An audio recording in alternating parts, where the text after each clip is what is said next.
Hi hello నమస్తే. నేను మీ లక్ష్మీ చౌదరిని. మది కోరిన ప్రణయం పార్ట్ 2తో మీ ముందుకి వచ్చేసాను. ఈ కథలోని సన్నివేశాలు కేవలం కల్పితం మాత్రమే. ఇక కథలోకి వెళ్ళిపోదామా? ఒక పెద్ద బంగ్లాలో తన ముందు నుంచున్న మనుషులను చూసి సిగ్గులేదారా? ఒక్కళ్ళకి కూడా ఒక చిన్న అమ్మాయిని పట్టుకోవడం చేతకాలేదు.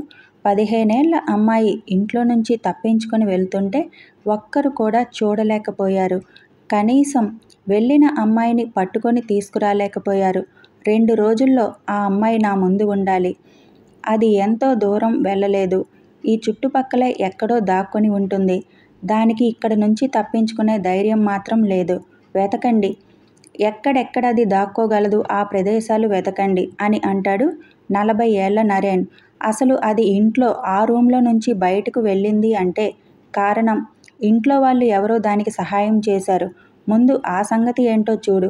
ఎవరు దానికి సహాయం చేశారు అని అడుగుతుంది 60 ఏళ్ల భద్రావతి. ఆ మాట అనగానే ఆ ఇంట్లో ఉన్న ఒక 30 ఏళ్ల ఆవిడ, ఒక పని అమ్మాయి ఒకరి మొహం ఒకరు చూసుకుంటారు. భద్రావతి లేచి వెళ్ళి ఆ 30 ఏళ్ల ఆవిడ జుట్టు పట్టుకొని మెడ వెనక్కి విరుస్తూ, నీకే కదా దాని బాధ్యత అప్పగించాము, అదెలా తప్పించుకుంది అని అడుగుతుంది. నాకేమీ తెలియదత్తయ్య. నేను భోజనం పట్టుకెళ్ళి ఇచ్చినప్పుడు కూడా రూమ్లోనే ఉంది తను. తర్వాత మీ అబ్బాయి పిలిచారని నేను మీ అబ్బాయి రూమ్లోకి వెళ్ళాను. నేను వచ్చేసరికి తను లేదు. వెంటనే మీ అబ్బాయికి చెప్పాను కదా అని అంటుంది నీరజ. వెంటనే జుట్టు వదిలి, మరి నువ్వు చూసినప్పుడు ఉన్నది తర్వాత ఎలా మాయమైంది అని అడుగుతుంది సీరియస్గా. నాకు నిజంగా తెలీదు. నేను మీ అబ్బాయి రూమ్లోనే ఉన్నాను. కావాలంటే మీ అబ్బాయిని అడగండి అని అంటుంది నీరజ నరేన్ వైపు చూస్తూ. అది నాతోనే ఉందిలే అమ్మా. అదేమీ మాయం చేసి ఉండదు. దానికి నా గురించి బాగా తెలుసు. కాబట్టి అలాంటి తప్పుడు పనులు అది చేయదు. ఇంకెవరో దానికి ఇక్కడ సహాయం చేశారు. వాళ్ళు ఎవరో మర్యాదగా ఒప్పుకుంటే బాగుంటుంది. మేము తెలుసుకుంటే మాత్రం శిక్ష దారుణంగా ఉంటుంది అని అరుస్తాడు నరేష్. అక్కడ లైన్గా నిలబడ్డ పనివాళ్ళందరూ, మాకేమీ తెలియదయ్యా. పని అయిపోయాక మేము వెళ్ళిపోయాము. ఆ అమ్మ ఎలా మాయమైందో నిజంగా మాకు తెలీదు అని చెబుతారు అందరూ. ఎక్కడికి వెళ్ళి తప్పించుకుంటుందిలే ఆ పిల్ల పిచ్చుక. ఎక్కడికి వెళ్ళినా మళ్ళీ ఈ గూడు చేరుకోవలసిందే అని అంటాడు నరేన్ పళ్ళు నూరుతూ. ఆలస్యం అయ్యే కొద్దీ అది మన చేయి జారిపోతుంది నరేన్. తొందరగా దానిని ఎక్కడున్నా పట్టుకొని తీసుకొచ్చి ఈ ఇంట్లో పడేయాలి. ఆ సంగతి చూడండి ముందు. ఇక్కడ నుంచి అది తప్పించుకుంది అంటే సిటీలోకి ఆల్రెడీ వెళ్ళిపోయి ఉంటుందనే నా నమ్మకం.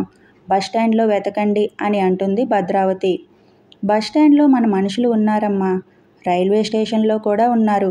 పక్క ఊర్లు కూడా వెతుకుతున్నారు అని చెబుతాడు ఒకడు. మీకు 2 రోజులు మాత్రమే టైం ఇస్తున్నాం.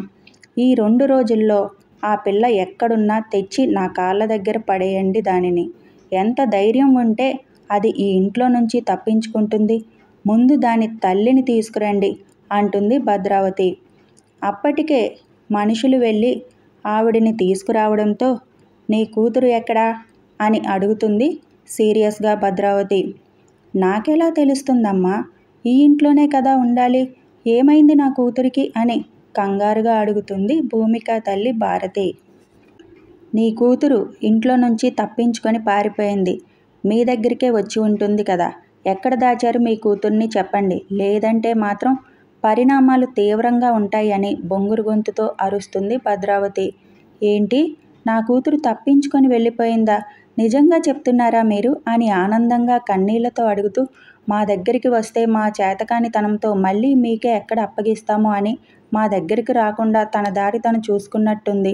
అయినా కొడుకు ప్రాణం కోసం కూతుర్ని బలి చేసిన మా లాంటి తల్లిదండ్రుల్ని ఇంకా తల్లిదండ్రులుగా ఎందుకు అనుకుంటుంది? పోనీలే, నా కూతురు ఎక్కడున్నా క్షేమంగా ఉంటే చాలు అని అంటుంది సంతోషంగా ఆ తల్లి. ఏంటి ఎక్కువ మాట్లాడుతున్నావు? మా సంగతి తెలిసి కూడా నీ కూతుర్ని బయట ఉండనిస్తామనుకుంటున్నావా? ఎక్కడ ఉన్నా పట్టి తీసుకొచ్చి ఇక్కడ పడేస్తాం. ఇప్పటి వరకు కొంచెం చిన్న పిల్ల అని ఆలోచించాం. ఇక అది కూడా ఆలోచించాం. నరకం చూపిస్తాం దానికి అని అంటుంది భద్రావతి. నరకం? ఇప్పటి వరకు మీరు చిన్నపిల్లి అని ఆలోచించారా అమ్మా అని విరక్తిగా నవ్వుతూ, నా కూతురు జీవితాన్ని నరకానికి ఎప్పుడో తోసేశారు మీరు. ఇప్పుడు అది బయటికి వెళ్ళి స్వర్గంలోకి వెళ్తుందో లేదో తెలియదు, కానీ మీ నుంచి తప్పించుకొని నరకాన్ని అయితే తప్పించుకుందని అనుకుంటున్నాను అని అంటుంది. నీ కూతురు దొరకకపోతే మీరు దానికి అనుభవించాల్సి వస్తుంది అని భద్రావతి అనగానే, ఏముందమ్మా అనుభవించడానికి, మా ఆనందాలని లాగేసుకున్నారు, మా బిడ్డని మా నుంచి దూరం చేసేశారు, కూతురు మీద బెంగతో నా భర్త మంచం పట్టాడు, 10 ఏళ్ల నా కొడుకు అక్కని మీరే అప్పగించారు వాళ్ళకి అని మాతో మాట్లాడడం మానేశాడు, అక్క కోసం బెంగ పెట్టుకున్నాడు, ఇక ఉన్నది మిగిలింది నేనే. ఒక పక్క కూతుర్ని పోగొట్టుకొని ఇంకో పక్క మంచాన పడ్డ భర్తని చూసుకుంటూ, మరో పక్క అసహ్యంగా నన్ను చూస్తున్న నా కొడుకుని చూస్తూ చచ్చిన శవంలాగా మిగిలి ఉన్నాను. ఇంతకంటే మా నుంచి ఏమి లాక్కుంటారు? మా ప్రాణాలు తీస్తారు అంతే కదా, తీసేయండమ్మా, సంతోషంగా వెళ్ళిపోతాం. ఒకటి మాత్రం చెప్తున్నాను వినండి, మమ్మల్ని అడ్డు పెట్టుకొని నా బిడ్డను మళ్ళీ సాధించాలని మాత్రం చూడకండి. అవసరమైతే మా ప్రాణాలు తీసుకుంటాం తప్ప ఇంకోసారి మా బిడ్డకు మేము గుదిబండగా మారలేము అని చెప్పి నేను వెళ్తున్నాను. నా భర్తకి కనీసం గొంతులో మంచినీళ్ళన్నా పోయాలి కదా అని అక్కడి నుంచి వెళ్ళిపోతుంది భారతి.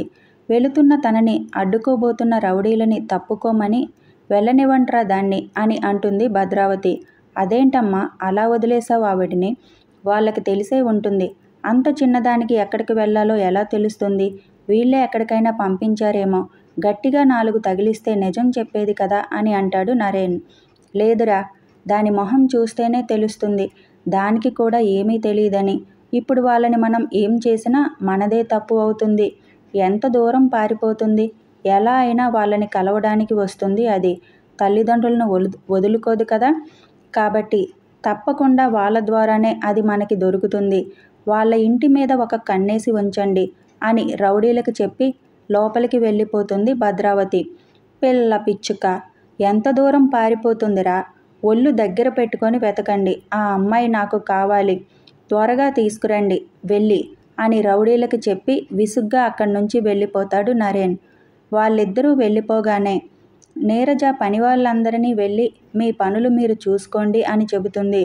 గంజాయి వనం లాంటి ఈ కొంపలో నువ్వు తులసమ్మవమ్మ, పసిబిడ్డని వీళ్ళ బారిన పడకుండా కాపాడావు అని అనుకుంటూ ఒక పని అమ్మాయి తన పని చేసుకోవడానికి వెళ్ళిపోతుంది. ఫ్లైట్లో ఉన్న భూమిక వైజయంతి గారిని గట్టిగా పట్టుకొని కూర్చుంటుంది. హహహ, అంత భయం ఎందుకురా? నువ్వు ఎప్పుడు బస్సు ఎక్కలేదా అని అడుగుతారు వైజయంతి గారు. బస్సు ఎక్కాను, స్కూలుకి వెళ్ళాలి అంటే బస్సులోనే కదా వెళ్ళాలి రోజు, కానీ ఇది బస్సు కాదు కదా, బస్సు అంటే రోడ్డు మీద వెళ్తుంది, ఇది గాలిలో వెళ్తుంది కదా, అందుకే నాకు కొంచెం భయంగా ఉంది అని అంటుంది భూమి. గాలిలో వెళ్ళినా సేమ్ బస్సులో ఉన్న ఫీలింగ్ వస్తుంది, భయపడద్దు, ఎంజాయ్ చేయి ఆ ఫీలింగ్ని, నన్ను వదిలేసి విండోలో నుంచి చూడు, నీకు తెలుస్తుంది అని చెప్తారు వైజయంతి. అమ్మో నాకు భయం, నా వల్ల కాదు అని గట్టిగా కళ్ళు మూసుకొని కూర్చుంటుంది భూమిక. ఇంత అమాయకంగా ఉన్న నిన్ను ఎవరు తల్లి ఇంతగా హింసించారు అని ఆ గాయాలని చూస్తూ అడుగుతారు మనోహర్ గారు. ఆ మాటకి సైలెంట్ అయిపోతుంది భూమిక. ఇప్పుడేం అడగొద్దులే, తనేమీ చెప్పలేదు అని చిన్నగా మనోహర్ గారికి చెప్పి, అది సర్లే కానీ నువ్వు తర్వాత ఏం చదవాలి అనుకుంటున్నావు అని అడుగుతారు వైజయంతి గారు. 10th అయిపోయాక ఇంటర్ చదవాలి కదా, ఇంటర్ చదివి టీచర్ ట్రైనింగ్ చేద్దాము అనుకున్నాను, తొందరగా జాబు వస్తే అమ్మా నాన్నని బాగా చూసుకోవచ్చు అని అంటుంది భూమిక నోరు జారి. నీకు అమ్మా నాన్న ఉన్నారా అని అడుగుతారు వైజయంతి గారు. వెంటనే తలదించేసుకొని, నన్ను ఇప్పుడేమీ అడగొద్దు, నేనేమీ చెప్పను, మీరు అలా అడిగితే నేను వెళ్ళిపోతాను అని అంటుంది భూమిక. సరే సరే, నిన్నేమీ అడగనులే, నువ్వు ఎక్కడికి వెళ్ళొద్దు, బయట పరిస్థితులేమీ బాగోలేదు, తెలిసిందే కదా, తెలిసిన వాళ్ళు ఎవరూ లేకపోతే మోసం చేస్తారు. అయితే టీచర్ ట్రైనింగ్ చేయాలి అనుకుంటున్నావా? టీచర్ ప్రొఫెషన్ ఇష్టమా లేక గవర్నమెంట్ జాబ్ కోసమా అని అడుగుతారు మనోహర్ గారు.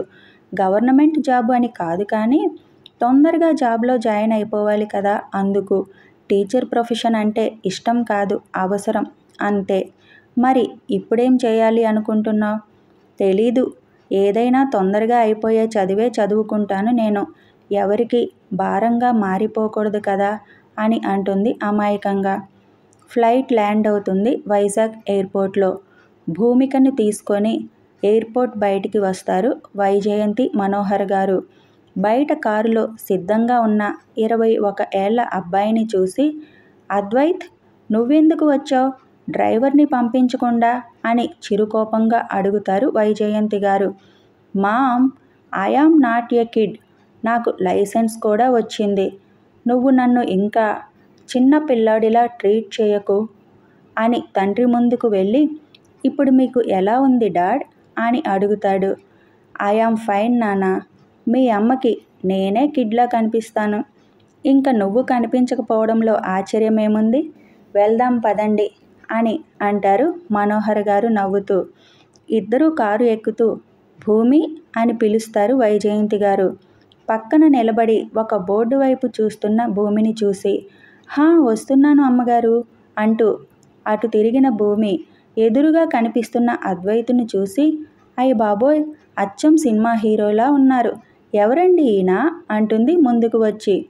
6 అడుగుల పైన ఎత్తు, సిల్కీ హెయిర్, ట్రిమ్ చేసిన గడ్డం మీసం, ఎక్సర్సైజ్ చేస్తున్నట్టుగా కండలు తిరిగిన శరీరం, చురకత్తుల్లా ఉండే కళ్ళుతో ఉన్న అద్వైతుని చూసి, మీరు అచ్చం మహేష్ బాబులా ఉన్నారు తెలుసా, కాకపోతే ఆయనకి గడ్డం మీసం ఉండదు, మీకు ఉంటుంది. ఇంకొకటి కూడా తేడా ఉంది తెలుసా, ఆయనకి ఇలా కండలు ఉండవు, మీకు ఉన్నాయి. ఆయన టాలీవుడ్ హీరో అయితే మీరు హాలీవుడ్ హీరోలా ఉన్నారు అని అంటుంది కళ్ళు పెద్దవి చేసి చూస్తూ. ఆ కళ్ళని చూస్తూ, ఎవరమ్మా ఈ వసపెట్ట అని అడుగుతాడు అద్వైత్. భూమికి తను ఏం మాట్లాడిందో అర్థమై సైలెంట్ అయిపోతుంది. చాలా రోజుల తర్వాత స్వేచ్ఛా ప్రపంచంలోకి వచ్చినట్టుగా ఆనందంగా ఉండటంతో తనలో దాగి ఉన్న అల్లరి పిల్ల బయటికి వచ్చింది. పైగా వైజయంతి గారి ఆప్యాయత తనలో కొంచెం ధైర్యాన్ని ఇవ్వడంతో ఫాస్ట్గా మాట్లాడింది. కానీ వెంటనే నేనేంటి ఇలా మాట్లాడాను అనుకుంటుంది. ఇదండి ఈరోజు కథ. మరి తర్వాత కథ తెలియాలంటే మిస్టీ మధురిమలు తెలుగు ఆడియో స్టోరీస్ ఛానల్ని ఫాలో అయిపోవాలి. Please subscribe me. Thank you for watching and listening.